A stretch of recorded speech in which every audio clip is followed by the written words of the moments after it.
di kesetaraan paket C, materi sejarah. Sebelum itu saya mau mengabsen kalian.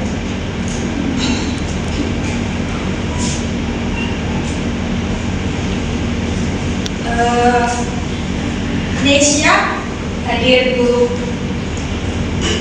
Rifki Rizka Ayu,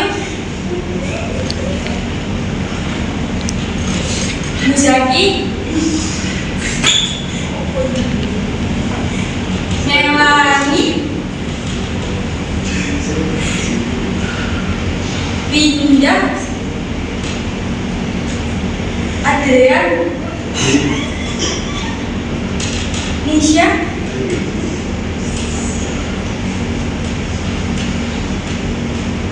untuk pertama kalinya saya ini mengajar.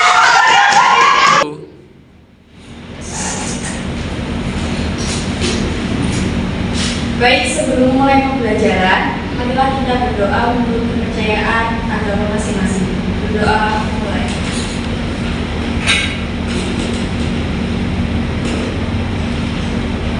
Berdoa selesai.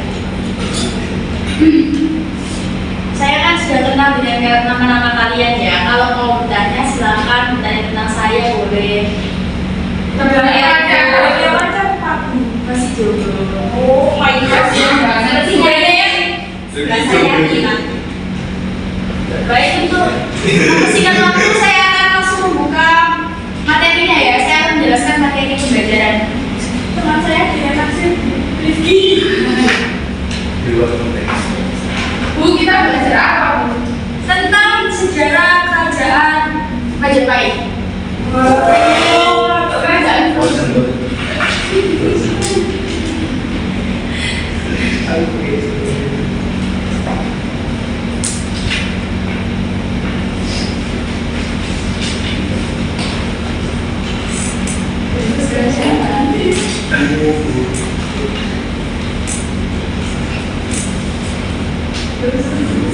itu siapa, Bu?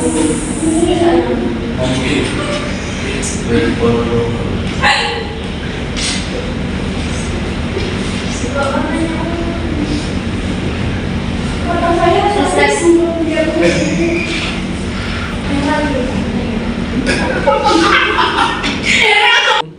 Baik, ini adalah materi sejarah kerajaan Majapahit. Yang pertama adalah letak geografis dari kerajaan Majapahit.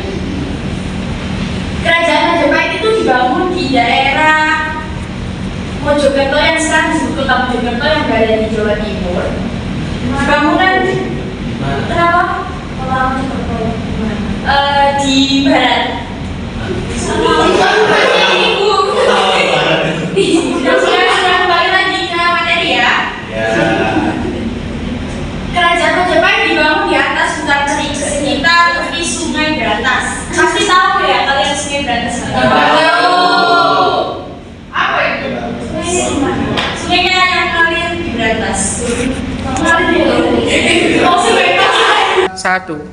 Yang pertama kita membahas tentang letak geografis dari Kerajaan Majapahit. Kerajaan Majapahit dibangun di atas hutan kering sekitar tepi Sungai Brantas yang terletak di daerah Mojokerto, Jawa Timur. Asal mula nama Majapahit itu karena di tempat tersebut itu ditemukan buah maja dan rasanya pahit, jadi dinamakan Kerajaan Majapahit.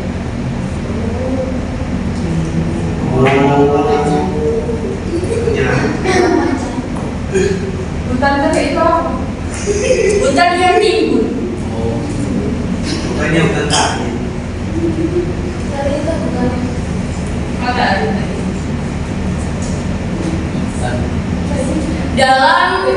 Dalam Catatan Kartanegara dikuatkan oleh penjajah Portugis yaitu yang bernama Tom Peirce pada abad pertengahan 15. Pengaruh Majapahit itu sangat luas. Hampir di seluruh pulau Jawa terdapat pengaruh dari kerajaan Majapahit. Next, tentang latar belakang sejarah kerajaan Majapahit. Rame bu. kembali ke materi ya. Ada 3 faktor, yaitu meninggalnya Kertanegara, kedua pemberian lahan dari Jayakarta kepada Raden Wijaya, ketiga datangnya pasukan Mongol pasukan dari luar Jawa, dari luar negeri. Mongol.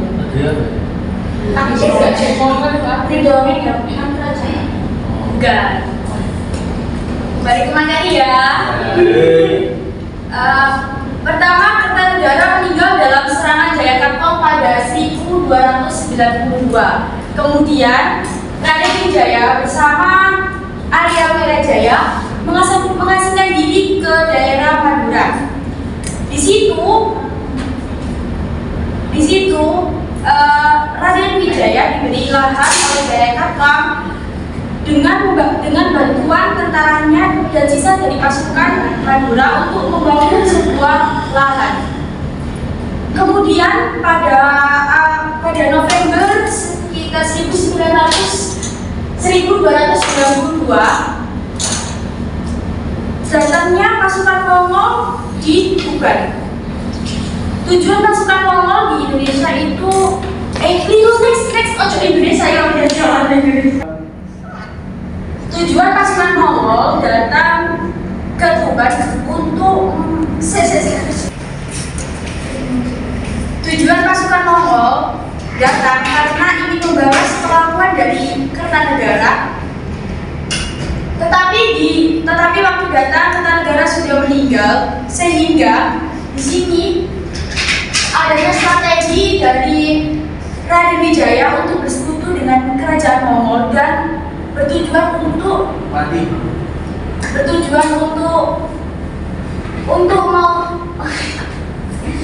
apa, Bu?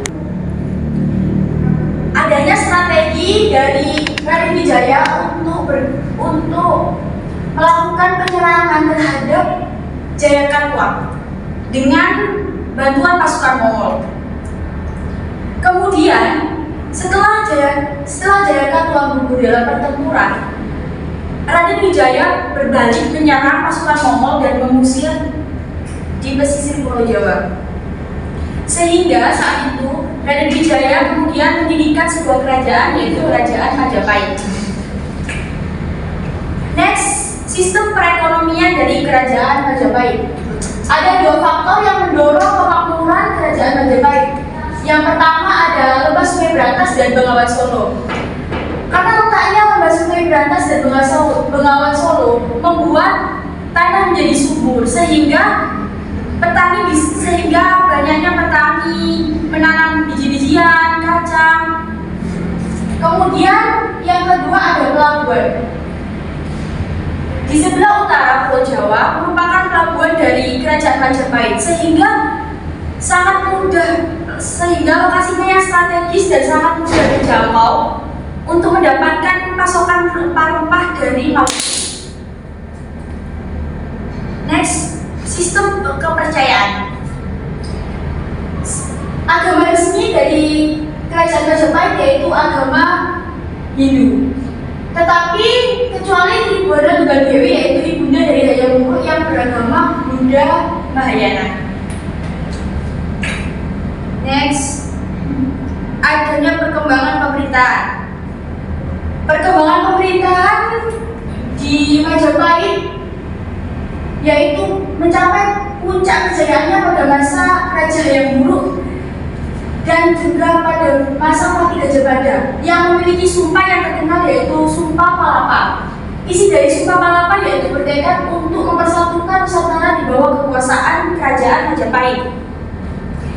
Salah satu bentuk diplomasi yang dilakukan adalah Kerajaan Majapahit berusaha menguasai Kerajaan Sunda secara politik.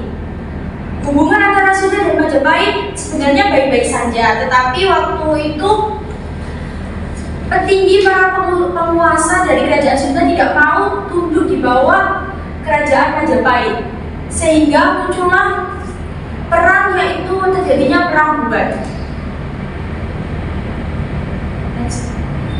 Menurut KKW Negara Kertagama, daerah kekuasaan Majapahit meliputi Sumatera, Semenanjung Malayu, Kalimantan, Sulawesi, Kepulauan Nusa Tenggara, Maluku, Papua, Singapura, sebagian besar Kepulauan Filipina.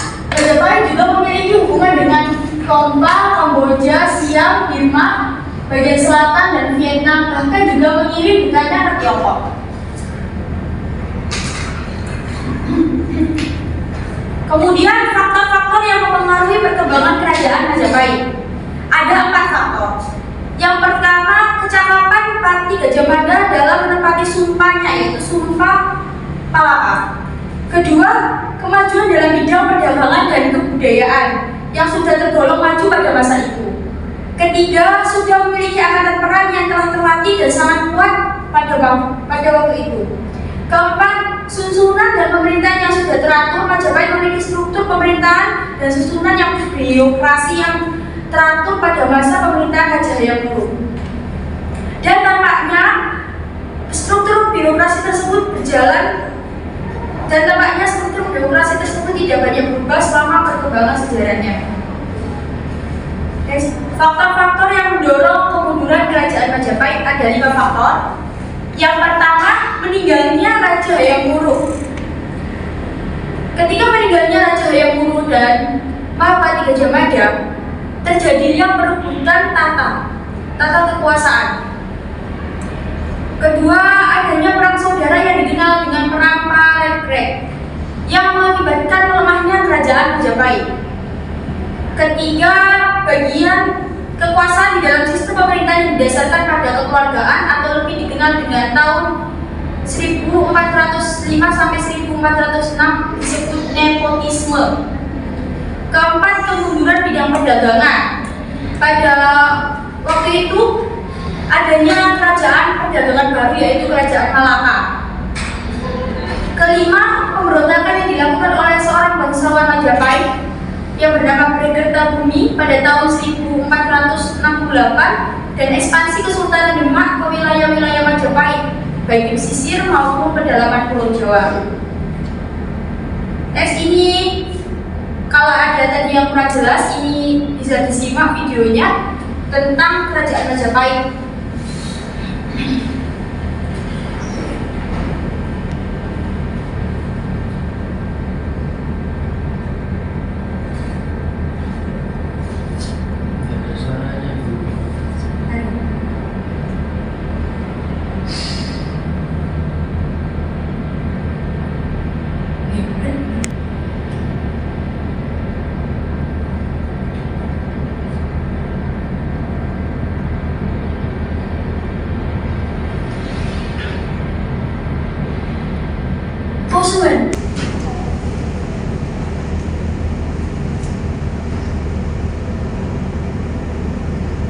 Ini kalian bisa lihat, ini adalah perang antara Raja Jonggrang dan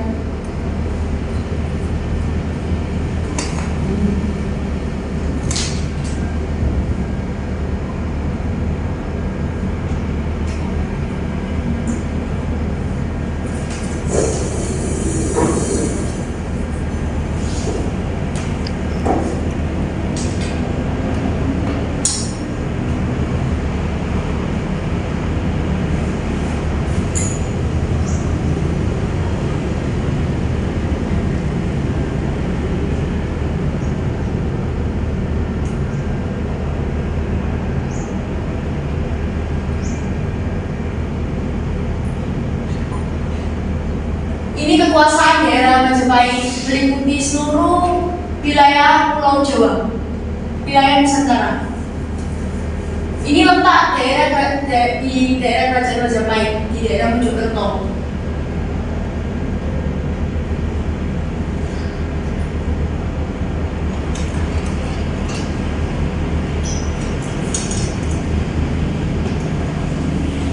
Ini merupakan lontar yang berisi tentang kitab-kitab yang berisi tentang membahas kerajaan Majapahit.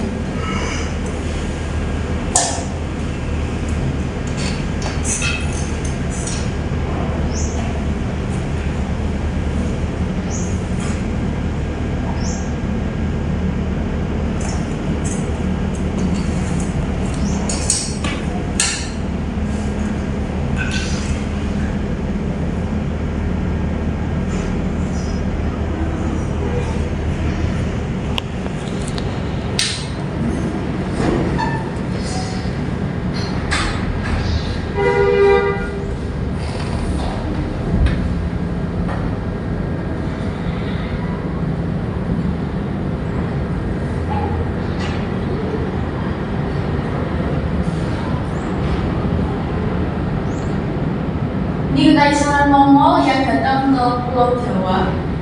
Semuanya aja.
Gaduh.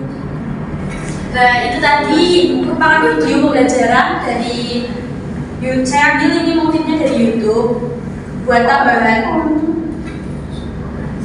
Ini merupakan prasasti dan kitab yang membahas tentang kerajaan Majapahit ya, dari prasasti dan kitab ini. Nah, itu tadi pembahasan tentang sejarah kerajaan Majapahit. Apa ada pertanyaan dari teman-teman sekalian? Ada? Saya bertanya. Ya, silakan. Dari Muhammad siapa? Kekaisaran Mongol. Namanya tulisannya. Tadi kan sudah dijelaskan ada 5 faktor runtuhnya kerajaan Majapahit. Faktor yang paling utama adalah faktor perebutan tata warisan, yaitu karena pada saat meninggalnya Raja Hayam Wuruk,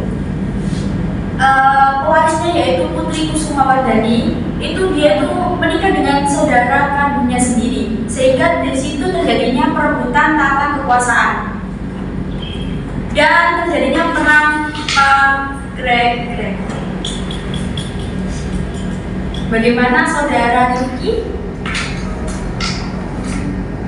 Bisa dijelaskan awal mula mengapa terjadi perang Greg? Ini kayaknya nggak mendengar katanya. Ya tadi kan sudah dijelaskan ya. Bu. Ya Bu. Oh ya, semua itu ya. Sudah ada yang mau bertanya lagi? Ya Bu. Oke, kalau gitu saya anggap kalian sudah paham ya. Saya mau kasih soal. Gak ada SPG kamu biar gak bosan. Ada, mau dikasih SPG. Mau. Oh, SPG. Kalau gitu berdiri semua ya, kita SPG dulu, berdiri semua. Gak mau. Kalau kita bahas SPG dia gak berdiri Bu. Oh ya wes, sama duduk aja ya. Ya Bu. Kalau saya bilang warna merah itu tepungnya 1.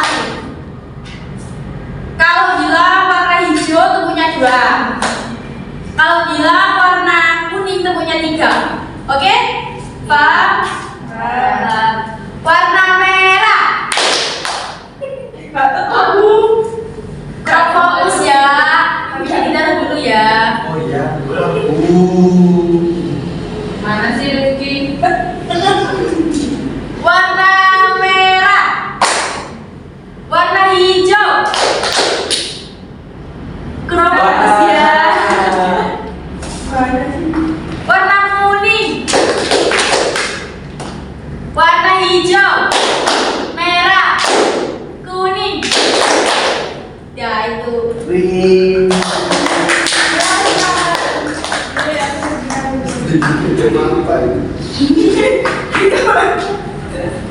Ini ya saya bagikan soal ya.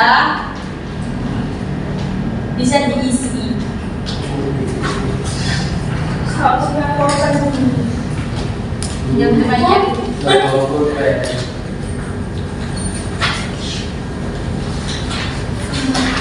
BPR aja ya. Saya kasih waktu.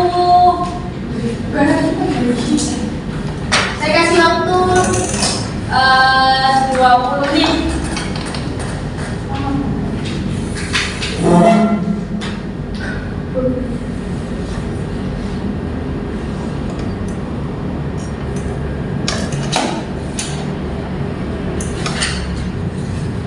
Ini sih bisanya ya.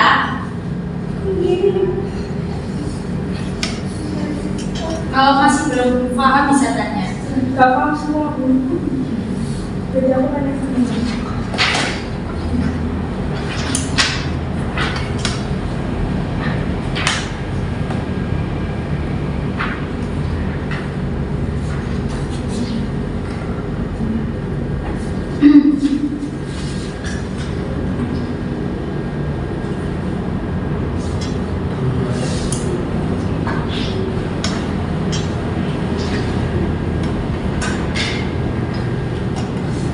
Apa ada yang sudah selesai?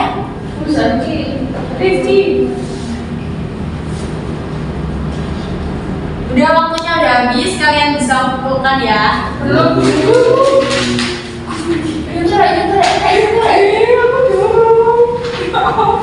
Bisa minum tuh. Ayo ayo kumpulkan. Bu sobek. Aku udah Bu.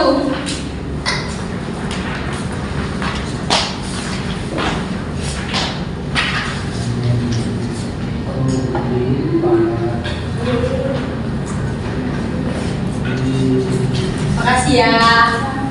Sama Bu. Sama-sama Ibu. Baik, saya akhiri pembelajaran hari ini. Wassalamualaikum warahmatullahi wabarakatuh. Waalaikumsalam warahmatullahi wabarakatuh. Kalau masih ada yang belum paham bisa WA saya ya. Siap Bu. Siap guys. Belum habis ya. Maksudnya kita kemana ya guys? Kita makan apa ya?